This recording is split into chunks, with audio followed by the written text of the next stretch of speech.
우리 사랑하는 성도님들 한 주간 또 평안하게 잘 지내셨습니까? 예, 제가 이곳에서 말씀을 전하기 위해서 선 것이 벌써 한 달이 지났습니다. 근데 어제부터 이제 기도하면서 준비를 하고 있는데 그때보다 더 많이 떨리는 것 같아요. 무엇보다도 예배 처음부터 이렇게 끝까지 인도를 해야 된다라는 것부터 시작하여서 담임 목사님이 정말 대단하셨구나. 38년 동안 이 모든 부분들을 혼자서 감당하시며 또 이끌어 오신 그 영성과 또 지도력과 목회 가운데 참 본받고, 이게 부교역자로서 바라보던 것과 또 이 예배를 처음부터 인도하는 자리로서 지금 서게 되는 것들이 굉장히 큰 차이와 무게감이 있구나라는 것들에 대해서 보게 됩니다. 담임 목사님의 그 말씀 가운데 언제나 믿음의 귀한 역사를 이루시며 은혜를 이루신 우리 귀한 광영교회 모든 성도님들께 앞으로도 우리가 함께 이뤄갈 믿음의 귀한 축복이 있기를 간절히 바랍니다. 교회적으로 지난 한 주는 굉장히 여러 가지 좀 달라지는 부분들이 있었습니다. 오늘 교회 혹시 일찍 오셔서 2층을 보셨던 분들이 계실까요? 지난 주일에 이제 담임 목사님의 짐들을 저희가 같이 옮기게 되었습니다. 그리고 2층에 도배를 해서 청년부실로 사용하던 곳을 조금 더 확장하여서 원로 목사실로 준비하는 기간들을 가지게 되었습니다.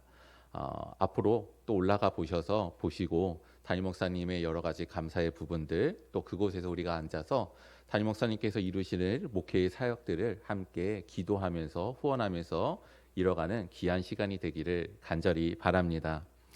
지난 주일과 주중에 새벽 기도 그리고 수요 예배 때 아마 교회에 오셨던 분들은 1층 로비에 수많이 쌓여 있었던 박스들을 보셨을 것입니다. 담임 목사님께서 30여 년 동안 사용하셨던 목양실에서 이제 짐을 정리하시면서 좀 버릴 것은 버리시고, 그리고 좀 분류하시고 또 취하신 것이 저희들이 숫자로 기억하기로는 거의 90개 정도가 될 정도로 많은 목회의 자료들과 또 분량들이 있는 것을 보게 되었습니다. 그렇게 짐을 정리하고 분류하시는 가운데 저와 이제 교역자 분들께 담임 목사님께서 선물이다 이렇게 하시면서 몇 가지를 주셨어요. 특히 저에게는 운동을 좀 하라고 죽도를 이렇게 주시고 체중계를 선물로 주셨습니다. 그리고 이제 이외의 여러 가지 선물들을 이제 교역자들에게 적절하게 또 주시면서 나눠주시면서 이렇게 짐을 정리하셨습니다. 저도 최근에 선물을 한 적이 있습니다. 이틀 전에 제 아들이 생일이었기 때문이에요. 근데 사실은 그 생일 선물을 아주 오래전에 선물을 해줬습니다. 왜냐하면은 그 아이가 받고 싶고 가지고 싶었던 선물이 이렇게 뭐 좋은 나라가 아니라 이제 OEM으로 만드는 부분인데 배송의 시간이 길더라고요. 그래서 생일 전에 도착을 해야 되겠다. 그래가지고 미리 주문을 하게 되었습니다. 하지만 아이에게는 말했죠.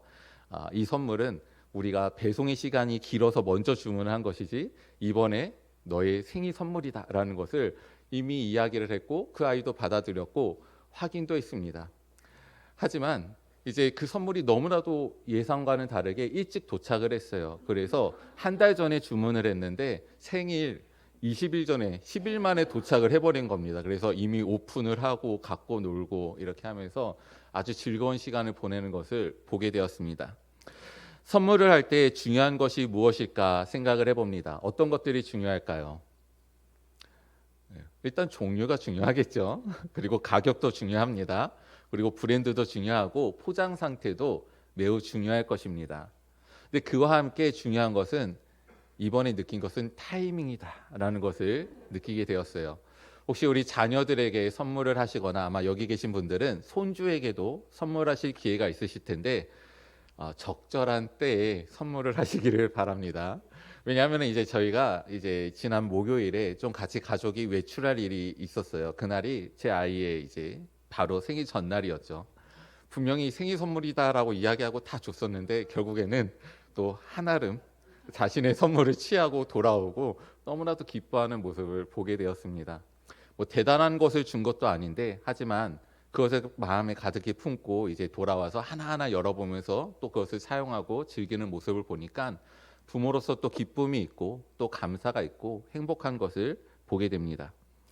우리 성도님들도 가장 최근에 언제 선물을 주시거나 또 받아보셨습니까?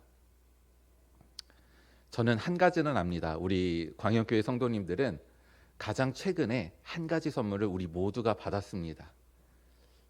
어떤 선물을 받았을까요? 지난 주일에 담임 목사님께서 설교의 제목 마지막 선물, 그죠? 모세가 이제 이스라엘 백성들을 주고 자신은 들어가지 못하는 가나안 땅을 앞두며 그들을 향하여서 축복하는 신명기 33장의 말씀으로 우리가 지난 주일에 받았습니다. 그러면서 하나님께서 주시는 그 모세를 통해서 주시는 그 마지막 선물에 대해서 우리가 같이 나누며 아멘하고 은혜를 같이 누렸던 기억이 있습니다. 그 선물을 언제나 확인하시고 활용하시며 기쁨 가운데 살아가시는 우리 귀한 성도님들이 되시기를 바랍니다. 신명기 33장에 보면 모세가 이스라엘을 여수른이다라고 축복을 하면서 하나님께서 그들과 함께 하신다라고 말씀을 하십니다. 어떻게 함께 하시고 계시죠? 위에서 아래에서 둘러싸시며 그리고 그들을 위하여서 창이 되시고 또 그들을 위하여서 방패가 되시며 막으시고 그들을 이끌어 가시며 함께 하시겠다. 그러니 여술은 이스라엘은 어떠한 자들이라고요? 행복한 사람이다 라고 그 말씀 가운데 기록이 되어 있습니다. 우리도 하나님께서 그리고 우리 담임 목사님을 통해서 그 말씀을 통해 우리가 하나님의 백성으로 하나님께서 우리와 함께 하시기에 우리 또한 행복한 사람임을 지난 말씀을 통해서 들었고 우리가 함께 그 은혜 가운데 있음을 믿음으로 바라봅니다. 선물은 보관하라고 우리가 받는 것이 아닙니다. 선물이 우리가 받는 이상 그것은 내 것이 되는 것이고 그때부터는 활용하여서 내 삶의 기쁨을 취하고 유익함을 취하고 그렇게 함으로 말미암아 그 선물의 가치를 더욱더 부과하게 되는 것이죠. 사랑하는 광영교회 성도님들은 그 하나님의 선물을 받은 우리 모두 행복한 사람입니다. 그래서 항상 기쁨이 넘치시고 감사가 넘치시는 축복된 성도님들이 되시기를 바랍니다. 지난 한 달 동안에 저와 저희 가정에 많은 변화가 있었습니다. 무엇보다도 저희 가정이 이곳으로 이사를 오게 되었어요. 그리고 이사를 오게 되니까 제 자녀는 또 전학을 하게 된 것이죠. 제가 다녔던 초등학교로 제 아들이 이제 전학을 하게 됐습니다. 그래서 이제 아들한테 처음부터 이야기했어요. 너는 이제 나의 까마득한 후배다. 아버지이고 까마득한 선배이니까 잘 이렇게 배워야 된다라는 것들을 강조를 했지만 초등학교 3학년이 뭐 어디다 이렇게 마음을 담고 있겠습니까? 그렇지만 이제 학교를 보고 동네를 보면서 10년이 떠났고 그리고 초등학교를 졸업한 지는 30년 이상이 흘렀기 때문에 그래서 많은 것들이 변한 것을 보게 됩니다. 근데 그런 것보다 제 마음에 더 긴장되는 것이 있었어요. 저는 한 번도 전학을 해본 적이 없습니다. 감사하게도 저는 이제 제 위에 형과 누나가 있었지만 형 누나는 다 이렇게 전학을 한 번씩 했었는데 저는 처음부터 이제 입학한 학교에서 졸업할 때까지 언제나 그렇게 다니게 됐습니다.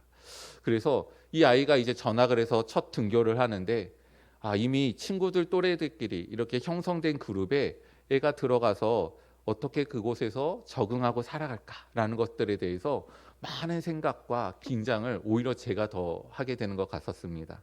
근데 아이를 보니까 그런 걱정을 할 필요가 없더라고요. 학교를 가고 오는 모습이 너무나도 행복하고 이제 끝날 때 전화를 먼저 저한테 하거든요. 이제 아내나 저한테 하는데 그렇게 행복할 수가 없어요. 그래서 학교가 끝나서 목소리가 밝은 건지 친구들과 함께해서 너무나도 좋았던 것인지는 조금은 저희가 좀 더 해석의 시간들이 필요하겠지만 너무나도 밝은 모습 가운데 잘 정하고 있다라는 것을 보면서 어린아이인 줄만 알았는데 대견하다 여기게 된 것들이 있습니다. 우리들도 살아가면서 여러 가지 일들을 경험을 합니다. 어린 아기는 자기 말고는 모두 다 서 있잖아요. 그러니까 나도 저렇게 서야 되겠다라는 마음의 욕구가 불러일으키면서 무언가 잡고 일어나게 되고 넘어질까 무섭기도 하면서도 그래도 한 걸음 떼보려고 하면서 걸음마를 배우게 됩니다. 그리고 학교 생활을 하면서 여러 가지 과제와 시험을 치르는 가운데 학업의 능력을 쌓아가기도 하죠. 내가 무언가를 하고 싶다라는 꿈이 생기게 되면 내가 지금 더 놀고 싶고 내가 무언가를 취미 생활을 하고 싶더라도 그것을 절제하면서 그것을 이루기 위해서 더욱더 노력하며 준비하는 모습들을 우리는 갖춰가기도 했습니다. 우리는 무언가를 하고 싶었던 것보다 때로는 무언가를 해야 되는 것들을 많이 하게 되었죠. 사회로 진출하게 되면 한 소속된 사람으로서 부어지는 그런 업무들 가운데 그것을 수행해야 되는 것이고, 이제는 가정을 이루어서 자녀를 낳게 되면 부모로서 양육자가 되어야 되는 것이고, 또 그 모든 것들을 담당하면서 살아가는 것이 우리들의 모습일 것입니다. 하나의 과제를 해결하고 하나의 단계를 넘어가면 그것이 삶의 끝이다 여기는 것이 아니라, 하나를 풀었더니 그 안에 또다시 내가 풀어야 될 것들이 안에 가득히 쌓여 있는 것들, 우리는 그 삶의 반복 가운데 나아가고 있습니다. 위와 같은 것들은 이루어졌으면 하는 바람이나 간절한 소망, 자연스럽게 솟아나는 욕구, 그리고 내게 주어져서 해결해야 될 것 같은 그런 과제와 같은 업무들 속에서 우리는 비롯되기도 합니다. 그 일들을 이루고 그러한 시기들을 지나가고 나면 이런 것을 어떻게 해냈네라고 우리는 되돌아보기도 하죠. 그리고 때로는 생각보다 이것이 큰일이 아니었구나 여기면서 우리가 또 다른 일들에 대해서도 좀 더 자신감을 가지기도 합니다. 하지만 그 당시에는 온 힘을 다해서 집중하고, 내가 과연 이것을 이룰 수 있을까? 내가 실수하지는 않을까? 그래서 이 모든 것들이 어그러지지는 않을까라는 긴장 가운데 우리는 모든 것들을 집중하여 일들을 이뤄갈 때들이 있습니다. 그때마다 잘하고 싶은 마음은 언제나 간절했고 최선을 다했지만, 어떨 때는 우리들의 기대 이상으로 너무나도 좋은 일들이 이루어지기도 했어요. 하지만 때로는 동일한 수고를 하고 더 많은 애씀을 하고 경륜을 쌓여서 이거는 이렇게 하면 되겠다라는 예측도 했지만, 그러나 그 결과가 예상보다는 초라하고 못 미치는 것들도 우리들의 인생 가운데 반복되는 순간들이 아닌가 봅니다. 굴레와 같은 삶과 인생의 어려움을 또다시 느끼며 방황과 허무 사이에 우리는 살아가고 있습니다. 그러한 가운데 잘 살고 싶어서 뭔가 변화가 있었으면 좋겠어서 우리 스스로 때로는 질문을 던질 때가 있습니다. 무엇을 위해서 나는 살고 있는가? 그리고 이렇게 사는 것이 맞는가? 이렇게 살면은 될 것인가? 그리고 그것을 과연 이룰 수 있는 것인가? 이런 질문들을 우리가 밤 늦은 시간에 잠을 뒤척이면서도 우리는 그것을 끊임없이 질문하고 그 대답에 또 묶음을 이루지 못할 때들이 있습니다. 이 중요한 질문의 답은 한 가지입니다. 그것은 바로 신앙입니다. 하나님을 믿는 것, 내 삶이 하나님의 손에 있음을 고백하는 것, 내 삶을 하나님께 의탁하고 또 맡기는 것, 그렇게 사는 것, 그것이 신앙으로 살아가는 것, 그것이 바로 우리가 이 모든 질문들과 우리들의 삶들 가운데 해결할 수 있는 유일한 정답입니다. 그것을 믿으시면서 그 신앙 가운데 그 삶의 문제들을 해결하시고 하나님의 결실 가운데 기쁨과 만족과 은혜를 누려 나아가시는 우리 귀한 성도님들이 되시기를 바랍니다. 오늘 본문 창세기 1장 1절, 하나님이 그 모든 것들을 창조하셨다라는 이 짤막한 구절 가운데 우리는 많은 그 신앙의 진리를 시작을 하게 됩니다. 창세기는 성경의 처음입니다. 그리고 특별히 이 창세기를 포함하여서 처음에 5권을 모세가 지은 성경이다라고 해서 모세오경이라고 하죠. 하지만 우리가 창세기의 수많은 내용들을 보면은 이름은 창세기인데 그 이 세상에 대한 기원, 시작, 이것에 대한 이야기는 창세기 1장과 2장의 일부분에 국한되어 있습니다. 그래서 창세기가 총 50장까지 있는데 이 세상이 어떻게 시작되었는가, 그 근원에 대한 이야기는 비중이 매우 적다라고 볼 수 있죠. 따라서 창세기는 단순히 세상의 시작이나 근원에 대한 이야기만이 아닌 것입니다. 오히려 하나님께서 그 역사를 어떻게 이끌어 가시는가, 하나님의 심판과 구원을 아담으로부터, 노아로부터, 그리고 이제는 아브라함에게 약속하심으로 어떻게 그것을 계획하시고 뜻하시고 약속하시고 이루어 가시는가, 이것에 대해서 풀어가고 있는 것이 창세기의 말씀입니다. 이것을 통해 창세기가 성도에게 이루고자 하는 것은 바로 하나님께서 우리를 계획하시고 계신다. 우리에게 그 약속하신 대로 이루고 계신다. 그래서 우리는 그 약속을 믿고 나아가는 믿음의 삶을 살아가야 된다라는 그 신앙의 도전을 우리에게 하고 있는 것입니다.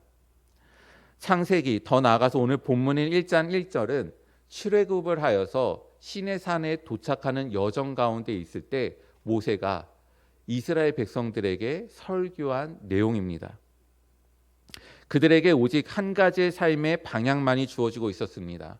이 광야를 지나가서 가나안에 도착하고 그 가나안에 살고 있는 족속들을 물리치고 정복해서 정착함으로 이제는 그곳에서 하나님을 섬기고 예배하는 하나님의 백성으로서의 사는 삶, 그것이 그들의 삶의 목표였고 그리고 방향이었습니다. 그러나 그것은 매우 어려운 일이었죠. 왜냐하면 그 가나안 땅은 비어있는 황무지가 아니었기 때문입니다.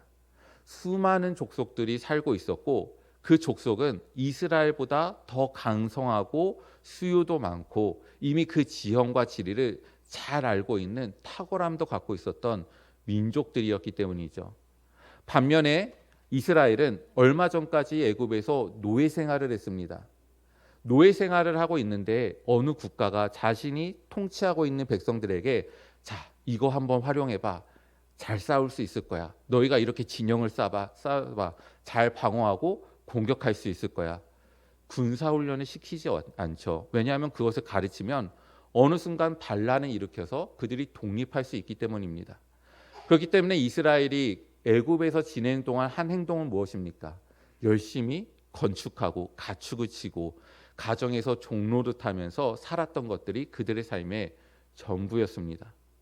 그렇다고 광야에서 그들은 또 무엇을 먹습니까? 만나와 메추라기를 먹죠. 그것이 하나님께서 매일매일 주시는 것이 은혜다 여기는 것이지 얼마나 그것을 똑같은 것을 계속해서 먹으면 마음이 얼마나 힘들겠습니까? 만약 우리 성도님들께 여기 맛집이야 이러면서 일주일 내내 그것을 이렇게 가서 먹게 한다고 생각해 보십시오. 한 3일째, 4일째 되면은 제발 차라리 집 앞에 분식을 가든 아니면은 내가 금식을 하든 그것이 더 낫겠다 여길 정도로 질리게 되는 것이 또 사람의 마음입니다.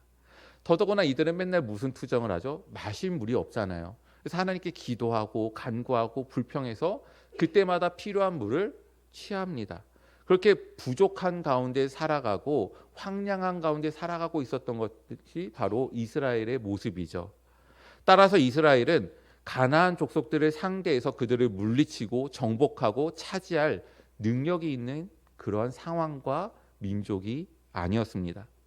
자신들이 이루어야 할 그 목표를 과연 이룰 수 있을까? 그들에게는 그에 대한 확신이 필요했습니다. 두려움과 포기하고 싶은 그 마음이 붙잡고 하지만 더욱더 용기를 내며 그 한 걸음 한 걸음 내디디며 나아갈 그 자신감이 그리고 그 자신감을 갖게 할 근거가 그들에게 필요했던 것입니다. 그리고 실제로 자신감만이 아니라 그래서 우리는 할 수 있어 막 이러면서 나가서 와장창 깨지는 것이 아니라 실제로 싸워서 이길 수 있는 실력도 그들에게 있어야 했던 것이죠. 이에 대해 모세가 온 이스라엘에게 그 질문에 대답을 합니다. 강하고 담대하게 선포를 합니다. 그 어떤 화려한 수식어로 그 내용을 치장하거나 그들의 마음 가운데 억지로 감동을 불러 일으키지 않습니다. 너무나도 간결하게 말씀하죠. 원래 진리는 그렇게 간결한 것입니다.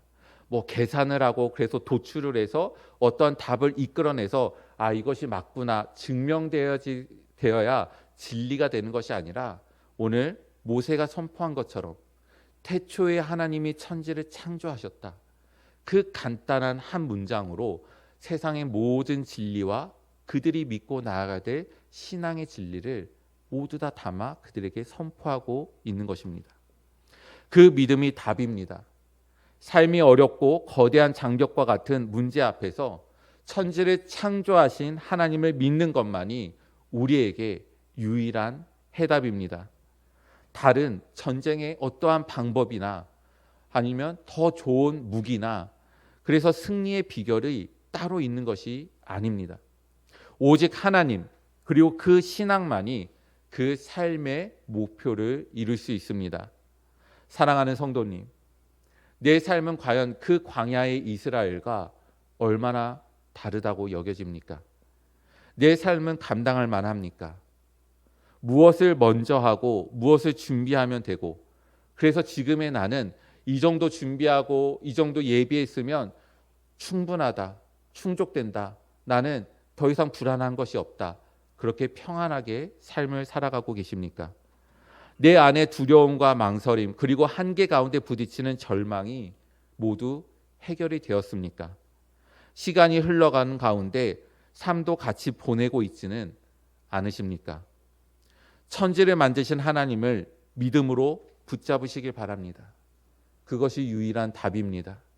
그로부터 우리의 모든 혼돈은 종결될 것입니다. 그리고 하나님께서 이미 뜻하시고 말씀하신 대로 이루어진 것 같이 우리를 향한 하나님의 선하신 뜻이 하나님의 능력 가운데 이루어질 것이기에 그것은 이미 이루어진 결실이 될 것입니다. 이 세상의 모든 것을 창조하신 하나님, 저는 이것에 대해서 중학교 때 시험을 받은 적이 있습니다. 정말 문자 그대로 시험을 받은 거예요. 이제 중학교 갔더니 진화론을 배운 것입니다. 그래서 중간고사였던 것 같아요. 시험 문제로 5문항 정도가 출제가 됐습니다. 저는 그것을 이렇게 풀지 않고 그냥 그 부분만 빈칸으로 해서 냈어요. 그랬더니 담임 선생님이 이제 부르더라고요. 왜 이것을 안 썼는지. 밀렸다기보다는 또 5문제가 빠져 있고, 그러니까 궁금해서 물어본 것 같아요. 그래서 저는 이것에 대해서 동의할 수 없습니다, 호기롭게 이야기하고, 남자 학교였기 때문에 사정없이 혼났습니다. 네, 그랬던 적이 있었는데 그렇습니다. 하나님께서 천지를 창조하심에 대한 이 말씀은 설명이 아니라 선포입니다. 성경은 과학책이 아니에요. 만약 성경이 과학책처럼 우리에게 증명하고 설명하고 이것을 이해시키려면 아마 이렇게 기록이 됐을 것입니다. 하나님이 빛이 있으라 말씀하셨더니 그 언어가 음성이 선포되면서 그것이 공기 중에 어떻게 조합이 되고 그것이 원자와 원소가 결합이 되면서 뭐 빅뱅과 같이 터지면서 빛이 발산되고 열이 발산되는 그것을 아주 자세하게 기록을 했을 것입니다. 근데 성경은 그러지 않아요. 우리에게 그것을 이해시키려고 하지도 않고 설명해서 그것을 알게끔 하는 것이 아닙니다. 이것은 진리이기 때문에 모세는 단순히 우리에게 선포하고 있는 것입니다.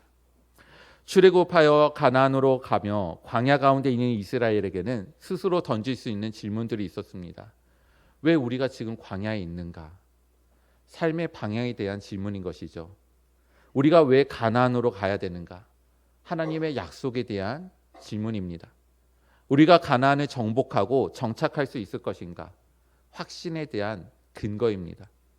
이에 대해 모세는 창세기를 통해 말씀합니다. 하나님께서 약속하셨다라는 것이죠. 이스라엘의 출애굽과 지금 광야를 지나가는 것과 우리가 가나안을 차지하게 될 것은 하나님께서 너희의 조상 아브라함에게 약속하신 것을 지금 지키고 있다라는 것입니다. 지금까지 지켜오셨으니 그러니 앞으로도 이루어질 것이다. 그러니 너희는 불안해하지 말고, 그래서 그 발걸음을 멈추지 말고, 그들이 무섭다 하여 돌이키지 말고, 그 입술에 부정함을 쏟지 말고, 오직 하나님을 믿음으로 그 땅을 향하여서 담대히 매일매일 하나님께서 인도하심을 쫓아 나아가 그 땅을 정복하라. 이것이 그 약속을 상기하며 이르시는 하나님의 은혜인 것입니다. 모세의 위대한 선언을 듣는 이스라엘은 광야에 있었습니다. 하나님의 천지의 창조가 그들에게 확신을 줄 수 있는 것은 우리와 그들의 차이에도 있습니다. 우리는 지금 이렇게 예배당 안에서 이제 전등의 불빛으로 성경을 보면서 예배를 드리고 있어요. 하지만 이스라엘 백성들은 이 모세의 말씀을 들을 때는 그들은 광야에 있었습니다. 하루 종일 내리쬐는 뜨거운 햇살이 있었고 자신들의 머리털을 휘날리게 하는 바람이 있었고, 그리고 저 하늘에 날아다니는 새들의 지저귀과 날아가는 모습들이 있었고, 때로는 그 햇빛을 가리우며 흘러가는 구름도 있었습니다. 그들은 그러한 삶들 가운데 모세의 선언을 듣는 것입니다. 태초에 하나님이 천지를 창조하시며 빛이 있으라 하셨더니 빛이 있었다. 지금 우리가 보고 있는 것이 바로 그 빛이다. 하나님께서 물을 가르고 땅이 있게 하셨더니 우리가 지금 딛고 있는 땅이다. 하나님께서 궁중에 다니는 새를 창조하셨다. 너희들이 보고 듣고 있는 그 새의 모습과 지적입니다. 그들은 그 삶들 가운데 하나님께서 창조하신 것들을 그 삶들 깊이 느끼며 보고 있었습니다. 그러니 그들의 삶들 가운데 펼쳐지고 나아가는 것들에 있어서 그들은 그 창조가 하나님께서 우리들의 삶들을 이끌어 가시며 이루실 것에 대한 믿음의 근거가 되는 것이고 확신이 되는 것입니다. 이와 같이 우리 모든 성도님들께 창조가 내 삶에 있어서 확신이 되시는 주님의 축복이 있으시기를 바랍니다. 이 창조가 하나님의 백성에게 주시는 큰 선물입니다. 태초에 하나님의 천지를 창조하셨어요. 그 결실의 창조는 모든 사람들이 누리는 하나님의 은혜입니다. 하지만 오늘 말씀 가운데 있는, 그래서 이 말씀의 힘을 얻어서 나아가서 그래서 그 땅을 정복해서 우리가 그것을 차지하게 될 것이고 하나님의 백성으로 살게 될 것이다라는 그 이스라엘의 그 마음에 주는 확신, 그리고 힘, 능력, 앞으로도 하나님께서 우리를 인도하실 것이며 그래서 우리는 그 하나님을 믿으며 그 삶을 개척하여 나가게 될 것이다라는 그 기대와 꿈들은 이스라엘 백성에게 주신 하나님의 선물인 것입니다. 마찬가지입니다. 하나님께서 우리를 자녀로 삼아 주셨습니다. 예수 그리스도의 그 순종하심으로 그 아들을 죽이시기까지 우리를 사랑하시는 하나님의 사랑 가운데, 그리고 우리는 죄인 되었고 하나님을 알지 못하는 자가 되었음에도 불구하고 성령님을 통하여서 우리들의 마음 가운데 그 말씀을 깨닫게 하시고 믿게 하시며 붙잡으시는 하나님의 그 은혜 속에 우리는 하나님의 자녀가 되었습니다. 그리고 그 자녀에게는 오늘 말씀과 같이 약속이 있으며 그 약속 가운데 능력을 베푸시는 하나님이 우리에게 선물로 다가오는 것입니다. 아까 제가 그 말씀을 전하면서 선물에 있어서 중요한 것 중에 하나가 타이밍이라고 했잖아요. 그렇죠? 그들이 그 광야의 삶들을 살아가면서 마음이 흔들리고 지치고 무너질 때, 그때 그들에게 다른 허망한 꿈들을 마음에 심어준 것이 아닙니다. 갔더니 그 땅은 아무것도 없어. 그래서 우리가 천막치고 우리가 살면 돼. 우리가 성짓고 살면 돼. 거짓으로 그들을 위로하지 않았어요. 잠시 주는 풍성함으로 그들의 만족을 주며 오늘의 만족으로 마음의 평안을 누리니 우리가 이제는 새 힘을 얻고 나아갑니다. 이렇게 하지 않았습니다. 그들의 삶들이 변했습니까? 변하지 않았죠. 그들은 여전히 광야를 걸어가고 있었고 여전히 부족한 물 가운데 구하고 있었고 여전히 그들은 자신들의 햇빛을 가릴 구름이라도 껴줬으면 좋겠다는 그러한 간절한 바람 가운데 하루하루를 견디면서 나아가고 있었습니다. 근데 그들에게 확신을 주며 그들에게 소망을 주며 그 발걸음을 멈추지 않게 할 믿음의 역사는 어디에서 옵니까? 진리에서 오는 것입니다. 그들을 세우는 진리, 태초에 하나님이 천지를 창조하시니라. 하나님께서 우리에게 길이 필요하시면 길을 열어주실 것입니다. 하나님을 믿는 자에게는 결코 막혀진 것이 없습니다. 내 인생의 길이 너무나도 긴 어둠과 같아서 동굴과 같이 느껴질지라도 결국에는 그 끝에 출구가 있어. 이것이 터널이었구나. 이것이 굽이굽이 돌아가는 그러한 길의 소모됨과 시간의 낭비가 아니라 때로는 정말 이 길이 끝에 출구가 있을까? 과연 이것이 내가 안전하게 도착할 수 있을까? 내가 과연 이 길 끝에 과연 어떤 것들을 이룰 수 있을까라는 여러 가지 생각과 회의와 그러한 염려 가운데 계속해서 그 길을 갈지라도 마침내 하나님께서 반대편에 출구를 열어주시사 우리에게 순적하게 하나님의 때에 맞게 하나님의 창조적인 능력으로 우리에게 갈 곳에 인도해 주실 것입니다. 그 하나님을 바라보시며 오늘의 믿음 가운데 열어가시는 우리 귀한 성도님들이 되시기를 바랍니다. 우리가 다시 한번 지난주의 말씀을 상기하길 원합니다. 여수로나 너희는 축복된 사람이다. 하나님께서 위에서 함께 하시고 아래에서 함께 하시고 너희를 둘러싸시며 인도하시며 너희들이 창이 돼서 너희들을 막는 자들을 뚫을 것이고 너희들을 위협하고 억누를 자들을 하나님께서 방패가 되시사 그들을 막으시사 하나님께서 함께 하시니 너희는 행복한 사람이다. 그 기쁨과 은혜와 그 행복이 이 창조의 하나님의 능력 가운데 더불어 하나님의 영광 가운데 이르시는 우리 귀한 성도님들이 되시기를 주님의 이름으로 축원드립니다. 기도하시겠습니다.